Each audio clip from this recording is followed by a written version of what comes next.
Here is the story of the cross-country cat. Henry was a hind-leg walker. It started with chasing flies, and he decided he liked that way of prancing. He danced to the music on the stereo when his folks weren't watching. Of course, Henry chased mice on his 4 feet. But when he felt full of the old pizzazz, he stalked around on his back legs, swishing his tail for balance. "Some smart cat," said the kid and the woman. "Idiot cat," said the man. Still, Henry pranced to please himself. One time, they were all up at the mountain cabin for a weekend of cross-country skiing. "You ought to try skiing, Henry," said the kid, and he decided to make a little pair of cross-country skis and poles for Henry. Here's Henry. In the carport, the kid found an old roof shingle that was starting to curl up at the ends. Out of the shingle, he carved 2 skinny skis. He waxed the bottoms and tacked the leather thongs to the tops for the foot bindings. Small ends of pine boughs with their brushes of needles made pretty good ski poles.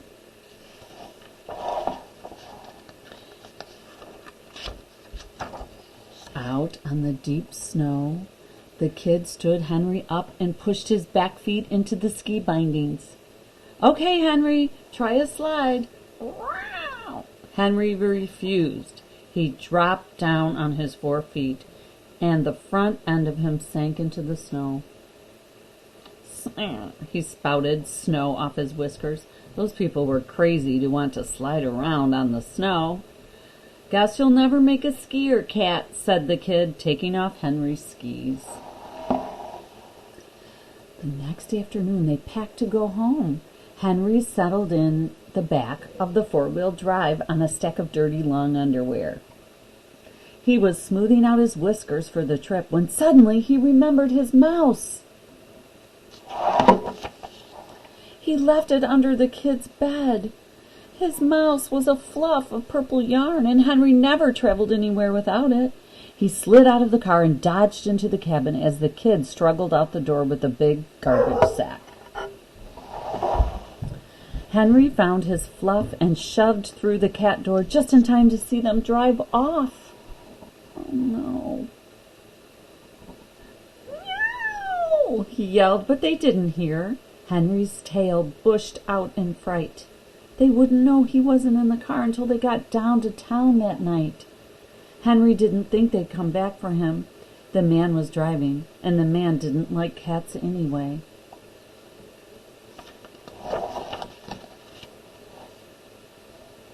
Henry would miss them, though. He liked to purr up against the woman's shoulder with his hind feet braced on her arm.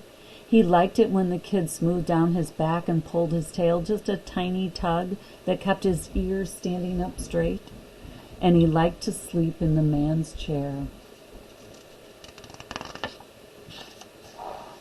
Terrible thing, he couldn't get back in the cabin because the cat door only opened out so that skunks couldn't come in. And there was snow falling all over the ground. Snow was coming down thick on the road, snow too deep for even a smart Siamese cat to walk through.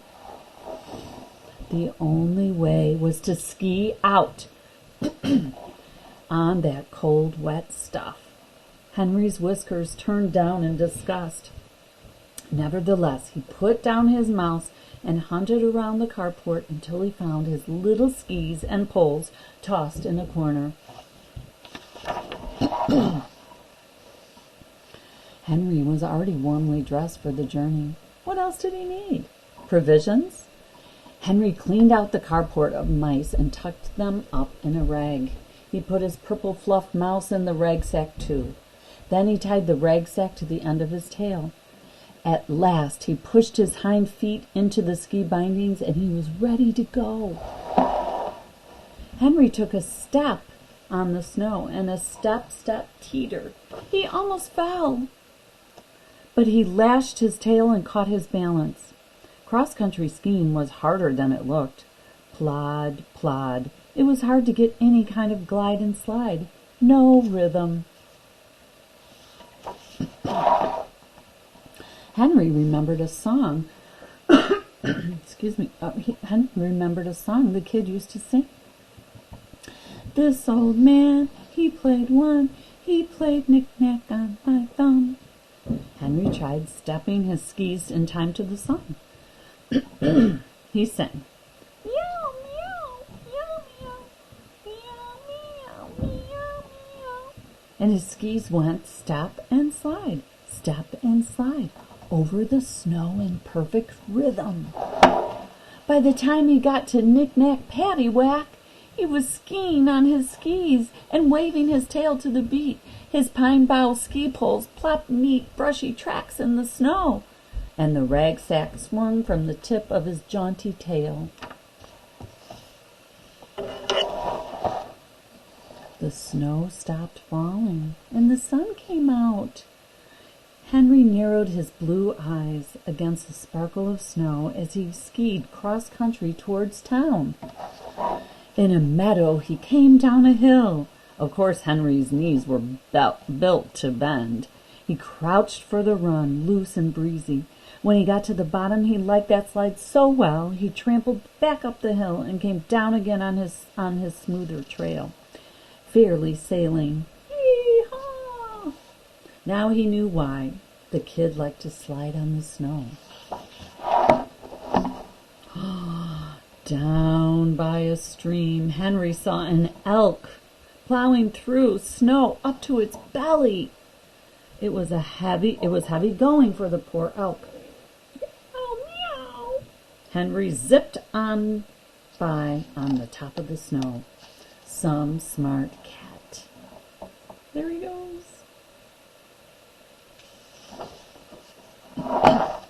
Lipperty, up from behind, a snowshoe rabbit pulled alongside Henry. Think you're fast, said the rabbit. Wanna drag? I guess drag means race. Meow, meow. Snow and glide for 30 seconds. Henry raced with the rabbit, and then the rabbit disappeared over the hill, while Henry was still plodding up the slope. Smart aleck rabbit. The way led through some woods. As Henry skied towards the trees, a black-crested blue jay swooped down, screeching and scolding, "Stay out of my woods, Jay! Jay!" Henry snapped his teeth and rushed after the bird, thrusting with his poles. But the blue jay flew ahead, just ahead of Henry, dipping and lifting and jeering until it soared up to a pine tree. Smart aleck jaybird. The sun went under a cloud, and the woods seemed lonely after the jay went away. Meow, meow. Henry was getting tired. He stopped and untied his rag sack and ate his mice, all but his purple mouse. Just as he was tying the sack back to his tail, Henry saw something slinking in the woods. Way back in the woods. Oh, it was a coyote. Yow! Henry wanted to scramble up a tree, but his back feet were caught in his skis. Henry dashed between the trees with his tail bushed out, and he speeded up his rhythm. Smart cat, smart cat. The coyote came loping along behind him. Henry darted out of the woods in a field where the snow was deeper for the coyote to run through. But Henry's legs were tired and his rhythm stumbled. Stupid cat, stupid cat. He's way there. He's right there, but look how close the coyote is.